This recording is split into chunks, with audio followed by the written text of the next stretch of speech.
할렐루야. 아멘. 오늘 여러분 제목을 보시면요. 선지자의 자격 조건이라고 했습니다. 예수님의 오심의 시간 가운데 뜬금없는 갑자기 그런 제목 같기도 한데요. 오늘 저와 여러분이 오늘 이 성경 말씀 안에 가장 핵심적인 단어가 몇 가지 등장하는 것을 보게 됩니다. 첫 번째는 주께서 강림하시기까지라고 했죠. 그리고 난 뒤에 마지막에 보면 선지자들을 생각하라. 이죠? 선지자들은 고난과 오래 참음의 본으로 삼으라. 그렇게 말씀합니다. 오늘 그래서 제가 여러분과 함께 우리에게 이 대림절 세 번째 주간에 주신 하나님의 말씀 가운데 우리가 무엇을 우리가 믿음의 본으로 표본으로 삼아야 되는가라고 생각해 본다면 오늘 이 선지자들이 마음속에 항상 생각하고 있었던 것을 우리의 삶 가운데도 이어가고 우리가 잊지 말아야 된다라는 것이 오늘 이 말씀을 통하여 우리에게 더욱 분명하게 된다는 것을 저는 깨닫게 됩니다. 이 성탄절이 다가오게 되면 12월 달은 굉장히 마음이 분주합니다. 우리가 어릴 때 이렇게 생활해본 신앙생활 했던 것을 생각해 보면은요. 교회에 12월 달 딱 되면 항상 하는 것이 12월 24일 날 성탄 전야 때 보면 발표회를 이렇게 합니다. 어린이들부터 시작해 가지고 쭉 발표를 합니다. 요즘은 이제 그런 발표가 없어진 것 같아요. 애들이 있어야지 무슨 발표를 하죠. 이제 그런 세상이 되어 버렸습니다. 그렇지만 저희가 어릴 때만 해도 12월 달 되면은 막 발표를 준비하기 위해서 교회 학교 선생님들이 아이들 3, 5로 모아 가지고 이제 너는 루돌프 해라, 뭐 너는 뭐 해라 이렇게 해서 막 연습을 합니다. 저 같은 사람은 잘 못하니까 더 연습이 필요해 가지고 평상시에도 나와 가지고 동선을 그리면서 이렇게 저렇게 막 했던 기억이 아직까지 생생합니다. 또 청소년들은 선곡도 준비합니다. 선곡을 준비하면 이제 그걸 대사도 외워야 되고요. 그러다 보면 '이거 언제 올까?' 이렇게 생각하는데 사실은 진짜 24일이 갔다 오니까 '대사는 못 외웠지. 또 이 뭐 선곡은 해야 되지.' 막 마음이 분주해 가지고 그랬던 기억이 아직 머릿속에 생생합니다. 예전과 같은 그런 성탄절이 우리에게는 이렇게 좀처럼 이제 보기 힘든 그런 광경이 되어가는 것이 요즘의 시간이기도 합니다. 그런데 분명한 것은 무엇이냐면 우리에게 성탄은 늘 새롭게 다시 찾아오고 있다라는 것입니다. 2025년에도 여전히 우리는 예수님의 오심을 기다리면서 이 촛불을 밝히고 있습니다. 이 세 번째 주간의 촛불은 우리가 그 라틴어로 보면 가우데테라는 단어가 쓰는데 그게 뭐냐면 그 하나님의 기쁨을 의미하는 그런 단어를 쓰고 있습니다. 그래서 이 세 번째 주간이 온다 하면 조금만 더 있으면 예수님의 탄신이 곧 온다 하는 그런 기쁨의 의미를 가지고 있습니다. 그러면서 세 번째 촛불은 더욱 우리가 이 가까이 오는 시간 가운데 우리가 어떻게 해야 되느냐 더욱 우리의 마음에 회개를 해야 된다라는 것을 우리에게 보여지는 그런 상징적인 의미를 가지고 있습니다. 그래서 저도 여러분들도 이제 예수님의 오심을 기다리는 그 시간의 세 번째 시간 가운데 더욱 이 촛불을 밝히는 것처럼 우리 안에 예수님께서 우리를 통하여서 기대하시는 회개는 어떤 모습이 있는가라는 것들도 오늘 이 예배를 통하여 우리가 함께 하나님 앞에 고백하는 그런 시간이 되기를 원합니다. 미국의 그 소설가 이제 우리 학생들은 고등학교 때나 중학교 때 꼭 한 번씩 배우게 되는데 마크 트웨인이라는 사람이 있습니다. 이 사람은 우리 청소년들이 다 한 번쯤은 이제 교과서나 또 선생님이 이제 읽어보라 하는 소설을 쓴 사람인데요. 이 사람이 이제 우리가 있기 전에 세대였기 때문에 이 사람이 아주 유명한 사람이었습니다. 이 사람이 한 번은 자기 집에서 성경을 이제 벤치에서 앉아가지고 이렇게 읽고 있었는데, 근데 그의 이제 문화생이 이제 집에 오게 되었습니다. 그래서 성경을 읽어보고 있는 이 마크 트웨인을 깜짝 놀랐는 겁니다. 선생님이 성경을 읽으세요? 하면서 그렇게 물었습니다. 근데 선생님은 이 성경에 있는 이야기들 다 이해하십니까? 라고 그가 물었습니다. 마크 트웨인이라는 사람이 그의 문화생의 질문을 듣고 난 후에 빙그레 웃으면서 이야기했던 것이 있습니다. 야, 이 사람아, 내가 이걸 다 이해하겠냐? 그렇게 이야기했습니다. 그런데 내가 이거 다 이해하냐 마냐 그게 중요한 게 아니야. 정말 때때로 내가 다 이해 못한다 해도 내가 아는 말씀조차 삶에 적용시키지 못하는 게 그게 내 문제야라고 이야기했더라고요. 저는 참 그가 했던 말 가운데 보면 어 진짜 우리가 그리스도인으로 살아가는 데에도 그러한 모습이 우리에게 있지 않을까 한번 생각해 봅니다. 특별히 오늘 이 세 번째 주간에 이 마크 트웨인이 했던 그 말을 다시 한번 생각해 보면서 저는 이 말씀을 한번 연결해 보고 싶습니다. 왜냐하면 우리가 성경을 다 이해하고 다 믿고 다 받아들이기 때문에 내가 이제 예수님 믿습니다. 우리가 그렇게 하려면 얼마나 많은 시간이 걸리고 또 우리가 얼마나 많은 여정, 또 성경을 얼마나 많이 알아야겠습니까? 그런데 우리가 '아 그렇구나.' 하고 성경의 말씀을 깨닫고 난 뒤에 그 말씀을 그 말씀대로 살아가는 모습은 우리가 얼마나 어떻게 지금 이루어지고 있는지, 이것이 사실 굉장히 중요한 우리의 영적 질문이라는 것입니다. 바로 삶의 적용이라는 것이지요. 오늘 이 성경의 말씀만을 읽어보더라도 우리는 그것을 금방 알 수 있을 것 같습니다. 우리는 수많은 하나님의 말씀 가운데 그 말씀을 적용해야 된다. 우리는 때때로 말씀을 듣고 아멘이라고 이야기하는 거 난 뒤에 그 적용에 있어서 우리는 얼마나 부딪히면서 잊어버리고 살아가는 것이 맞느냐라는 것이죠. 오늘 이 말씀을 보면 사실 간단합니다. 뭐냐 하면요. 주께서 강림하시기까지 뭐라고요? 길이 참으라. 길이 참으라. 길이 참으라. 오늘 7절에서 10절까지의 말씀 가운데 가장 핵심적인 것은요. 길이 참으라 하는 말씀이에요. 그래서 8절 말씀은 더욱 이것을 분명하게 드러내는 말씀입니다. 제가 다시 한번 읽어보겠습니다. 너희도 길이 참고 마음을 굳건하게 하라. 주의 강림이 가까우니라. 그렇게 말씀하세요. 사실 7절에서 10절 사이에 가장 핵심적인 말씀은 이 8절 말씀입니다. 너희도 길이 참고 마음을 굳건하게 하라. 주의 강림이 가까우시니라. 우리 삶의 적용을 한번 이 말씀을 생각해 볼까요? 마크 트웨인이라는 사람이 했는 말처럼 나 이 사람은 내가 다 어떻게 이해하냐? 그렇지만 나의 문제는 내가 알고 깨닫는 그 말씀을 통해서 내 삶에 얼마나 적용하는가 봤더니 길이 참으라. 성경의 말씀에 적혀 있는 이 말씀을 내가 어떻게 삶 속에서 적용할 때 이것을 내 삶 속에 지키고 살아가고 있느냐라는 것이지요. 그렇기 때문에 지난 한 주간 여러분 생각해 봤을 때 참으라 했는데 참지 못해서 막 버럭 화냈던 것 기억나시는 부분이 지금 있으신가요? 예. 있으세요, 여러분 혹시? 예. 다 있어요. 다 있어요. 모든 사람이 있어요. 하나님의 말씀을 아는데도 이걸 적용하는 데 있어서 어느 순간에는 그 적용하는 부분에서 길이 참으라 이게 빨리 좀 생각나면 좋겠는데 길이 참으라가 나중에 생각이 나는 거죠. 근데 성경 말씀이 분명히 우리에게 하는 말씀이 있습니다. 주의 강림이 오실 때까지 너희가 참고 기다리라라는 것입니다. 그것을 특별히 오늘 10절 말씀에는 선지자들을 통하여서 하나님께서 이것을 자격 조건으로 주신 것이나 마찬가지다라고 10절의 말씀이 기록하고 있습니다. 우리는 선지자 그러면 하나님의 명령을 받아서 백성들에게 전했던 사람입니다. 근데 그 사람들 중에 선지자 중에 가장 먼저 자격 조건은 뭐냐? 그 사람이 얼마나 지혜가 있느냐, 똑똑하냐, 예? 기도하느냐 이런 것들이 중요한 것보다 오늘 10절 말씀에는 뭐냐면은 선지자들은 고난과 오래 참음의 본으로 삼으라. 성경의 말씀을 읽어보면 우리는 다 알게 되는 것이 있습니다. 그게 뭐냐고요? 선지자는 오래 참은 사람이라는 겁니다. 오래 참을 수 있는 사람. 여러분 우리가 현대 지금 목회자들 가운데에도 보면 여러분께서 기대하는 것들 중에 뭐가 있을까요? 사실 목사님들이 너무 성격이 급해요라는 것 그런 것 있지 않을까요, 그죠? 예.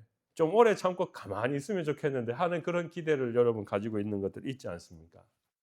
성도님들 뭐라 뭐 한마디 하면 막 그냥 막 쏘아붙일 때가 있잖아요.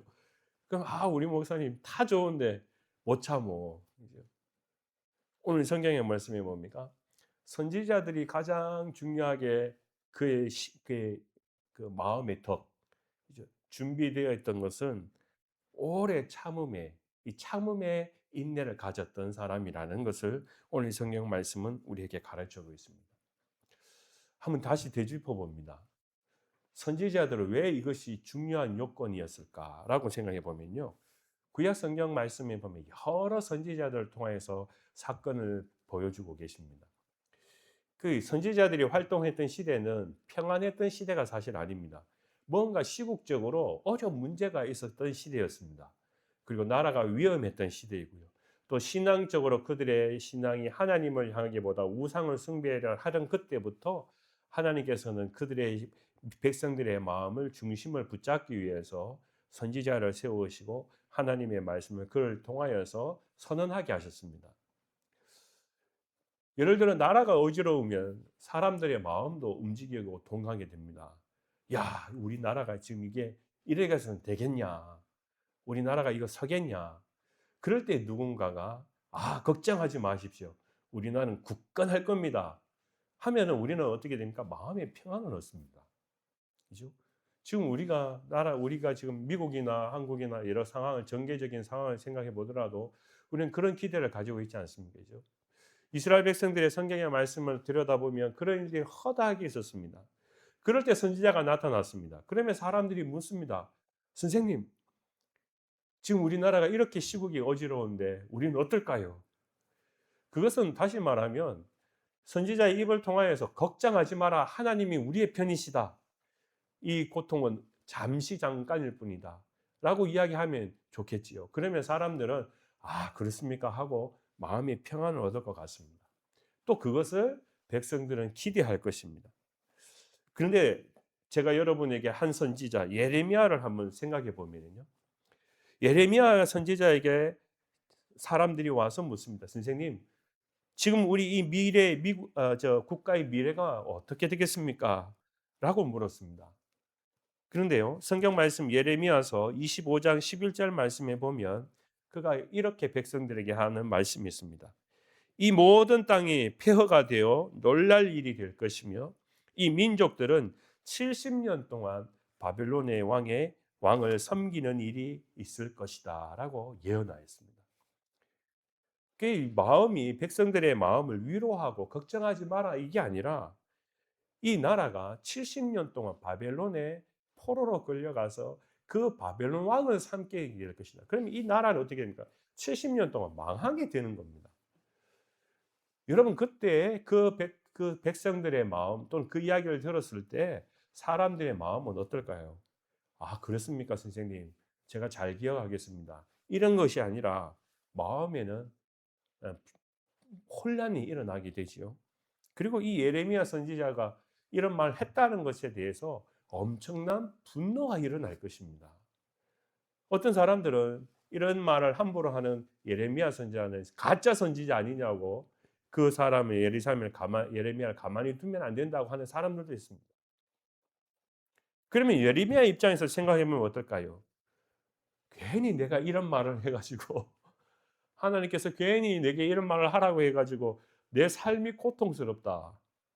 하루하루 지나가는데 빨리 그 시간이 왔으면 좋겠다. 빨리 내가 했던 그 말이 하나님의 말씀이 되었으면 좋겠다. 마치 그 기다림의 시간이라는 것이 얼마나 그에게는 힘든 시간이겠냐라는 겁니다. 나라가 망해질 것이라는 것을 예언하는 것도 힘들 뿐더러 백성들이 보는 나에게 보는 따가운 시선 같은 것도 예레미야에게서만큼은 그 힘든 시간일 겁니다. 그 인생이 힘든 것입니다. 여러분 그럴 때 이 선지자가 해야 할 일이 있다면 묵묵하게 이 고난과 오래 참음을 통하여 기다리는 시간이 필요하다라는 겁니다. 선지자가 예언하고 난 뒤에 일주일 뒤에 그 일이 나면 잠깐 일주일만 참으면 되겠죠. 그런데 이 예언을 하고 난 뒤에 마치 10년을 기다려야 되거나 5년을 기다려야 되면 이건 자기에게 너무나 긴 시간이 될 수 있다라는 겁니다. 근데 성경의 말씀을 읽어보면 모든 예언자들의 선지자들의 대화 가운데 보면 그의 말했던 것이 바로 그 다음 날 일어나는 것보다는 시간을 기다리면서 하나님께서 만들어 가시고 하나님께서 그 예언했던 말씀을 이루시는 일들이 일어나게 되더라는 겁니다. 그렇기 때문에 오늘 성경의 말씀을 보면 선지자가 오래 참음과 기다림을 했던 것처럼 너희도 기다리라라고 말씀합니다. 참으라라고 말씀합니다. 그때 가짜 선지자와 진짜 선지자가 달라지게 된다는 것을 보여줍니다. 여러분, 우리가 노아라는 사람을 보면 그냥 단순한 노아는 사람이 아닙니다. 이 노아라는 사람은요, 선지자의 역할을 했던 사람입니다. 보면 우리가 창세기 5장 말씀에 보면 그 시대에 탁 보면 어떻게 성경의 말씀이 5장을 시작하느냐면요, 세상에 악이 넘쳐가니라라는 말씀부터 시작합니다. 그 노아의 시대 전에는 그래도 세상에 악이라는 것이 정말 누룩처럼 막 온 세상에 퍼져가는 것이 아니라 하는데 5장 말씀에서부터 보면 우리가 지금 시대에 살아가는 정말 세상이 악이 퍼져가니라. 그리고요, 우리의 영이 육신의 모습으로 살아가더라라는 말씀이 시작됩니다. 그러니까 5장 말씀에서부터 보면은 노아라는 사람을 통하여서 예언하고 그가 하는 방주를 짓는 그 작업은 다 이 시대, 우리가 지금 살아가는 이 시대의 죄악된 세상이라고 이야기하는 그 모든 더러운 죄들이 그때부터 아주 덕지덕지 붙는 것을 보게 됩니다. 근데 노아라는 사람이 뭘 했습니까, 여러분? 그는 산 높은 곳에 하나님께서 명령하셨습니다. 저 높은 곳에 방주를 지어라. 우리가 이제 그 방주를 아시니까 얼마나 큰지요. 축구장 경기만큼이나 경기장 그 필드만큼이나 되는 그런 배입니다. 그거를 하루아침에 짓겠습니까, 여러분? 그걸 평생도록 짓는 겁니다, 거의. 그래 되면 어떻습니까? 사람들은 뭐라 하겠습니까? 아니, 저 바보 같은 사람이 배를 갖다가 저렇게 산 위에다가 짓느냐고 막 그러지 않겠습니까? 그러면 그 사람, 이 노아는 매일마다 그걸 지으면서 사람들이 하는 말도 참아내야 됩니다. 왜요? 하나님께서 그 배를 지으라고 해서 특별히 그 산 꼭대기에 지어라 했으니까 자기네 일은 그걸 합니다. 근데 이게 뭡니까? 그게 바로 선지자의 모습입니다. 선지자의 모습. 선지자는 그렇게 누가 어떤 사람이 욕을 하든 뭘 하든 간에 참아내는 인내가 필요하다라는 겁니다. 그래서 제가 이 그 노아라는 사람이 얼마나 많은 시간을 참았을까라고 생각해 보면요. 우리가 이제 다 이게 구약적인 창세기 성경 말씀에 등장하 있는 이 나이가 우리 지금 쓰는 나이가 다르지만은 이 5장 32절의 말씀에 보면 이렇게 기록되어 있습니다. 노아는 500세 된 후에 셈과 함과 야벳을 낳았더라. 500세 될 때예요. 그러니까 지금 우리가 생각하는 이 나이대와 좀 다르겠죠. 그런데요. 7장 11절 말씀에 보면 노아가 600세 되던 해에 하나님께서 물로 심판하는 일이 벌어집니다. 그러니까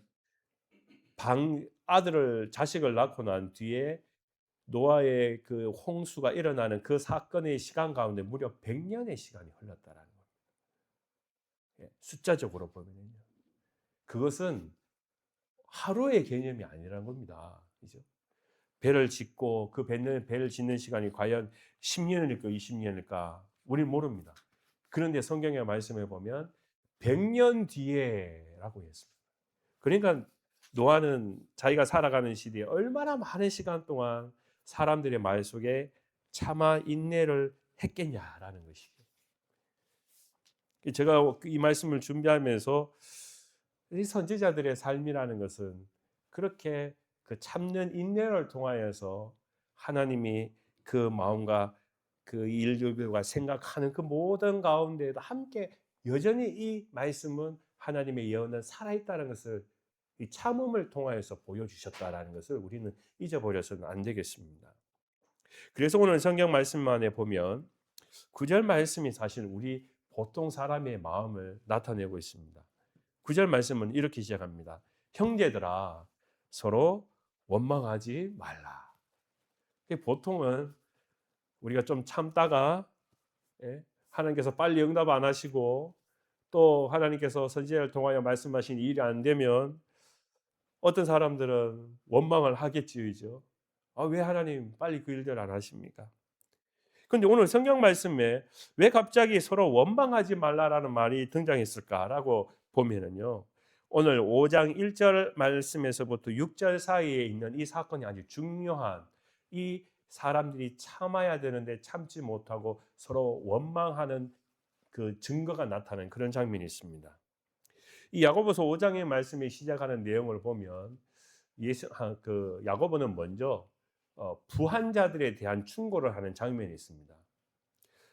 교회 안에 우리가 요즘 교회도 다 비슷합니다. 뭐 다 다른 교회는 없지요. 잘 사는 사람과 가난한 사람들이 있습니다. 그런데 오늘 이 성경 말씀 5장 말씀의 시작은 뭐냐 하면은 들으라 부한 자들아라고 말씀하고 있습니다. 교회에서 보니까 그 부한 자들이 어떤 삶을 살아가고 있느냐 보니까는요. 너희 재물은 썩었고 너희 옷은 좀 먹었느니라. 너희 금과 은은 녹이 슬었으니 이 녹이 너희에게 증거가 되며 불같이 너희 살을 먹으리라. 너희가 말세에 재물을 쌓았도다라고 말씀합니다. 그러니까 교회 안에서 믿음을 가지고 있는 부한 자들이 어떤 삶을 살아간다는 겁니까? 막 자기 마음대로 막 부를 가지고 교회 안에서든 바깥에서든 그것을 가지고 자랑하면서 그게 전부인 것처럼 살아가더라는 것이죠. 그렇기 때문에 야고보서는 교회 안에서 그 부한 자들이 신앙을 가진 것, 그거 얼마나 감사한 일이냐. 그런데 그 부가 너를 통하여서 사람을 막 나가게 한다는 겁니다. 특별히 가난한 자들에 대해서, 교회 안에서 어려운 자들에 대해서 이 사람들이 함부로 대하는 일들이 많습니다. 그러다 보니까 사도 바울은, 그러니까 야고보 사도는 이 업신당하고 압제당하고 부당한 대우를 받는 교회 안에서의 가난한 사람들, 또 그리스도인에서 바깥에 나아가서 살면서 부한 자들에게 눌림을 당하는 이 사람들에 대해서 9절 말씀에 보면 형제들아 너희가 서로 원망하지 말라라고 말씀하세요. 여러분 그렇지 않겠습니까? 이제 막 부한 사람들이 자신을 막 누릅니다. 교회 안에서 부한 것을 가지고 막 자랑을 합니다. 그러면 우리는 가끔 어떤 말이 입에서 튀어나올까요? 저는 이런 생각을 해봅니다. 제가 이렇게 몇 자 써봤는데 이런 말을 할 것 같아요. 저 자신이요. 여러분은 아닙니다. 제가 하는 말입니다. 하나님, 저런 부자가 말씀으로 변한다는 것은 다 거짓 같습니다. 저도 모르게 그런 말이 확 튀어나올 것 같아요. 저 사람이 진짜 저 부자가 진짜 그리스도인이 맞습니까? 저 사람은 가짜입니다. 저런 사람과 한 공동체에 있다는 것이 부끄럽습니다. 왜 나를 이런 시련 속에 넣어 두셨습니까? 다른 좋은 공동체도 많은데 왜 나를 여기에 넣어 두고 이 사람들과 함께 하나님을 믿고 신앙 공동체를 살아가게 하십니까?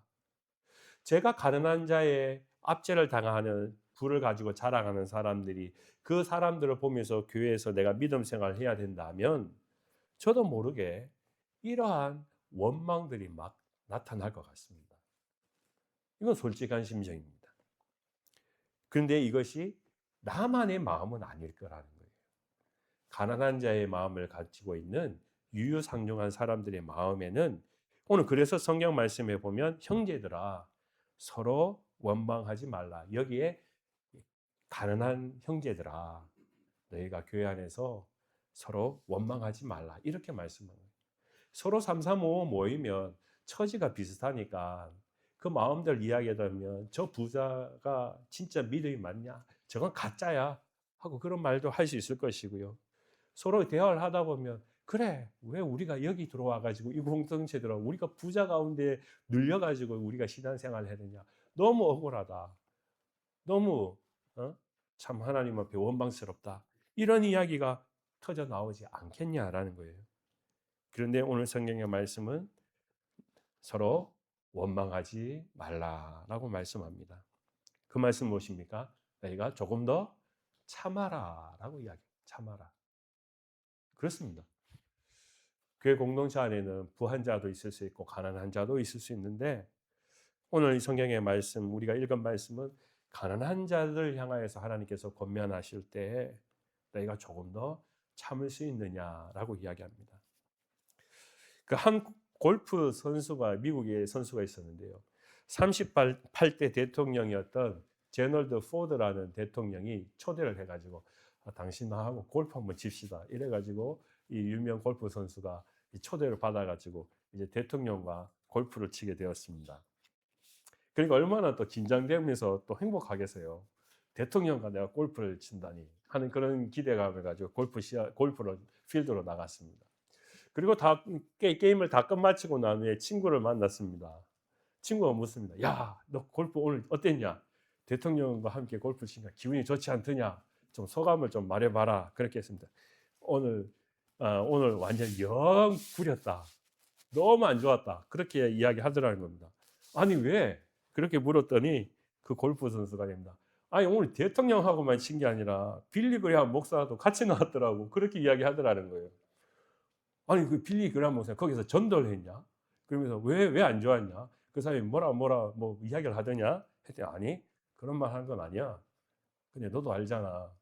내가 골프 치다가 좀 실수하면 에이 입에서 욕을 좀 해야지 시원하게 해야지. 그 다음에 골프를 좀 잘 치고 뭐 좋은데 대통령도 있지. 갖다 놔 목사님도 함께 있지. 그러니까 얼마나 참아내야 되는지 게임이 되질 않았어. 정말 오늘 내 게임은 최악의 게임이었다. 그렇게 이야기하더라는 것입니다.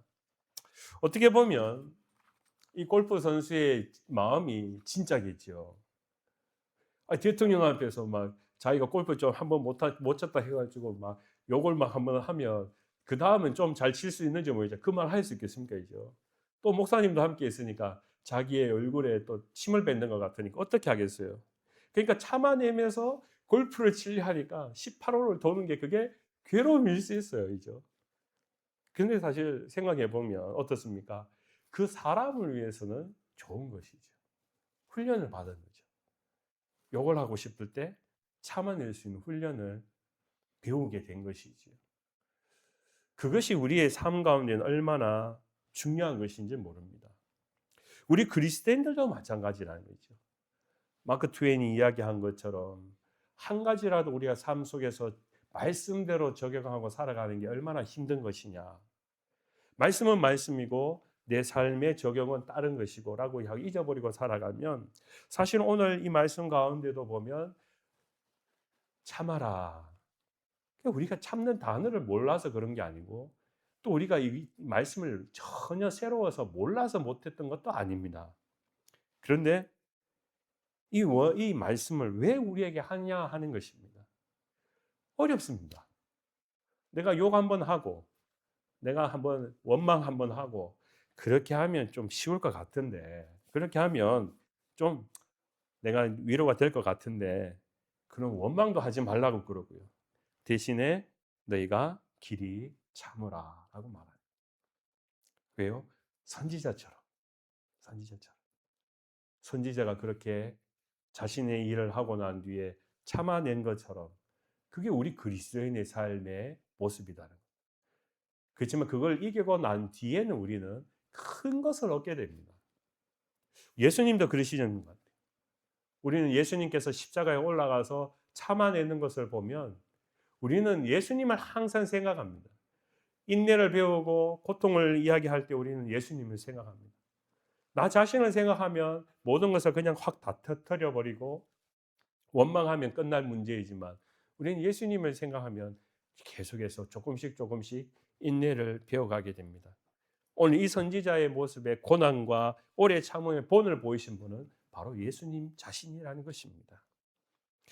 오늘 저와 여러분들 이 말씀 가운데 보면 7절 말씀에 그 참음의 비법을 통하여서 우리에게 주시고자 하는 일들이 있습니다.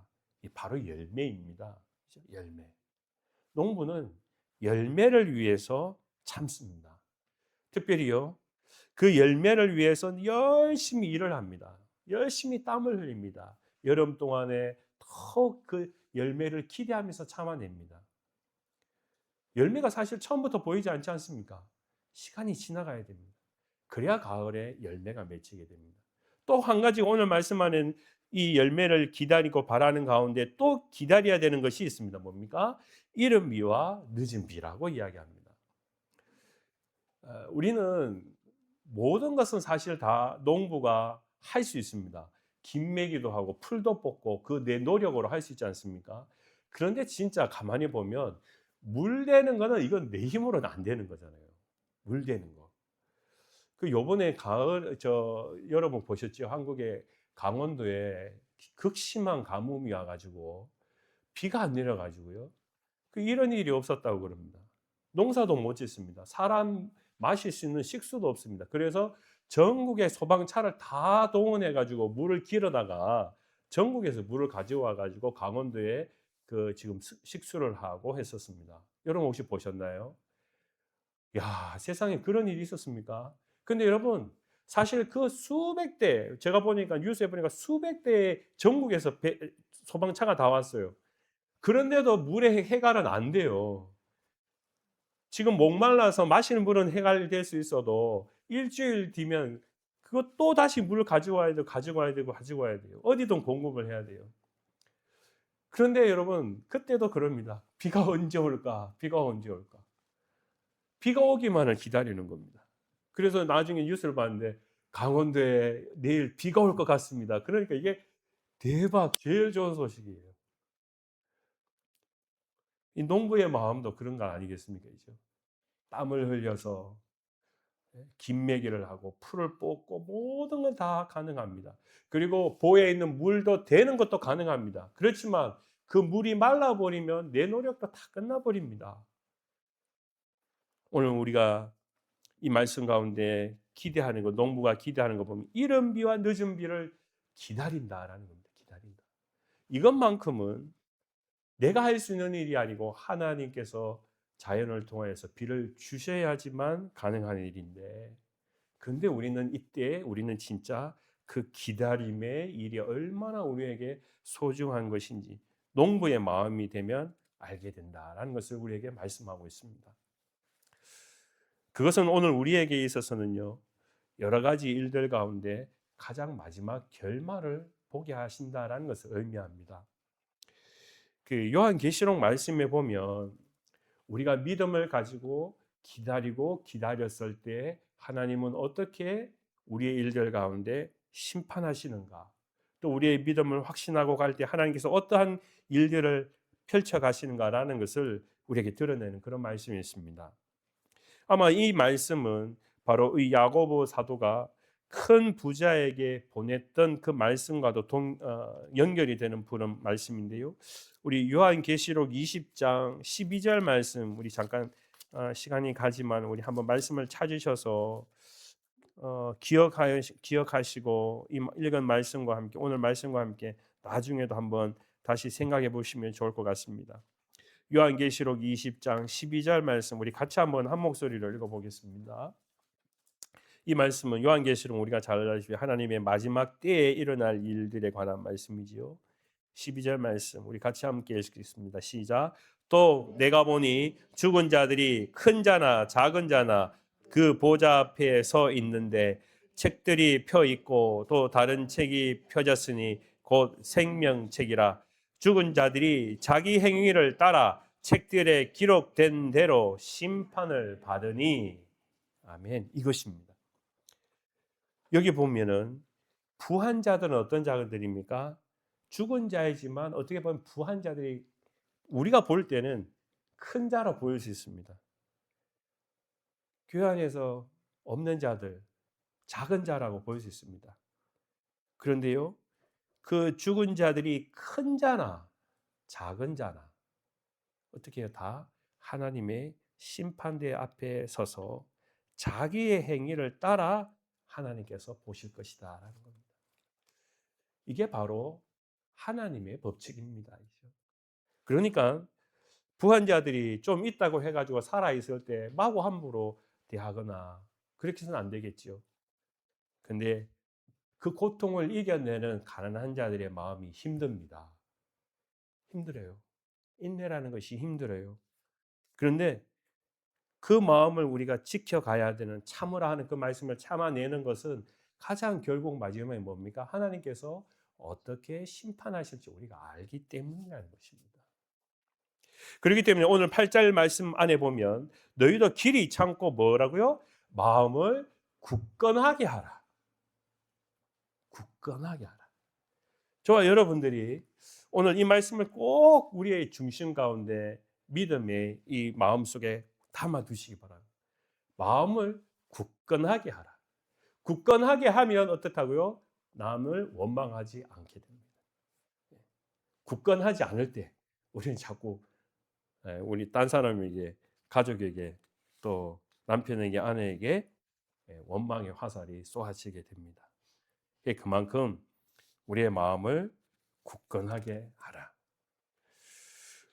저는 여러분과 함께 우리 믿음의 생활을 할 때 참아내야 되는 일들 가운데 이렇게 한 가지, 이 말씀 마음을 굳건하게 하기 위해서 꼭 한 가지를 저와 여러분이 이제 다짐을 했으면 좋겠습니다. 우리가요, 믿음 생활하면서 문제를 보지 말고 그 문제 앞에 하나님을 바라보는 이 지혜를 우리가 꼭 발휘하기 바랍니다. 그래야지만 우리는 믿음을 굳건하게 할 수 있습니다. 굳건하게 하라, 굳건하게, 이게 말뿐만이 아니고요. 정말 우리가 살아가는 일들 가운데는 매 하루에 몇 번이고 문제가 터져나고 어려운 일들이 벌어지기도 하고 또 내 마음이 흔들려 버릴 때가 있습니다. 근데 그 문제를 계속 들여다보면 우리는 하나님을 못 보게 됩니다. 우리가 마음을 굳건하게, 담대하게, 강하게 하기 위해서는 그 상황 속에 우리는 하나님을 바라봐야 됩니다. 이것이 믿음의 사람이라는 것이죠. 가난한 자들의 마음을 생각하면 내 신세에 타령을 하는 게 얼마나 많겠어요죠. 그런데 그걸 생각하고 그 문제 가운데 들어가면 우리 마음이 완전히 깨어져 버리고 그 굳건했던 마음도 부서져 버립니다. 하나님이 빨리 오셔서 강림하셨으면, 예수님이 강림하셨으면 하고 기다리면 그 기다리는 시간이 오늘 내일은 몰라도 한 1년 기다려야 된다 하면 막 조바심에 나서 미칠 지경인 거죠.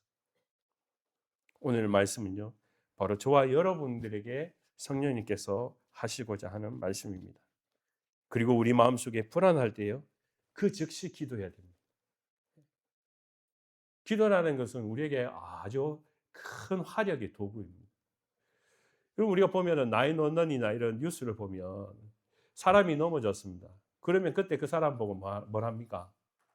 그 사람이 넘어져 있으면 가장 먼저 누구든 뭐 사람이 없습니다.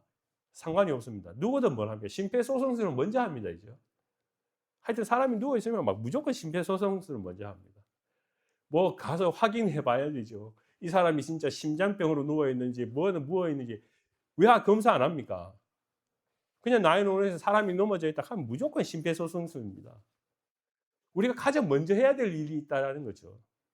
누구든 넘어져 있으면, 누구도 낙심되어 있으면 이 사람의 원인이 뭘까? 미리 데려가 그 사람이 죽었는지 아니면 힘이 없어가 지금 넘어져 있는데 그 사람 데려가 병원에 가가지고 다 검사해보고 이 사람은 심장이 문제네. 누가 그렇게 하겠어요? 무조건 심폐소생술을 먼저 하고 그 다음에 검사를 들어가는 겁니다. 제가 생각해 보면 오늘 이 말씀은요, 우리의 마음을 굳건하게 할 때는요, 가장 큰 화력이 바로 우리 하나님 앞에 먼저 기도하는 것입니다. 문제를 좀 해결하고 하나님 앞에 기도하지. 내 마음이 좀 안정이 되면 기도하지. 좀 TV를 보고 좀 마음이 달래지면, 연속곡 보고 좀 마음이 풀려져야지 내가 기도하지. 그게 아니라는 겁니다. 우리가 항상 위급하고 다급하고 마음이 흔들릴 때 우린 그때 먼저 기도로서 주님 앞에 아뢰야 됩니다. 그리고 난 뒤에 그 다음에 문제를 또 우리가 찾아가는 것입니다. 답을 찾아가는 것입니다. 오늘 저와 여러분들이 오늘 이 말씀을 통하여서 교회 안에서 약한 자들, 약한 자들을 통하여서 하나님께서 하시는 그 성령의 음성을 우리가 마음속에 꼭 받아야 될 줄 믿습니다. 특별히 예수님이 오시는 이 시간들 가운데 예수님이 강림하실 때까지, 다시 오실 때까지 우리가 참고 기다리고 우리의 마음을 굳건하게 지켜가는 것, 그것이 우리 조이풀교의 가장 영적 큰 힘, 은혜의 사람들 되신 그런 놀라운 일들이 있길 주님의 축원합니다.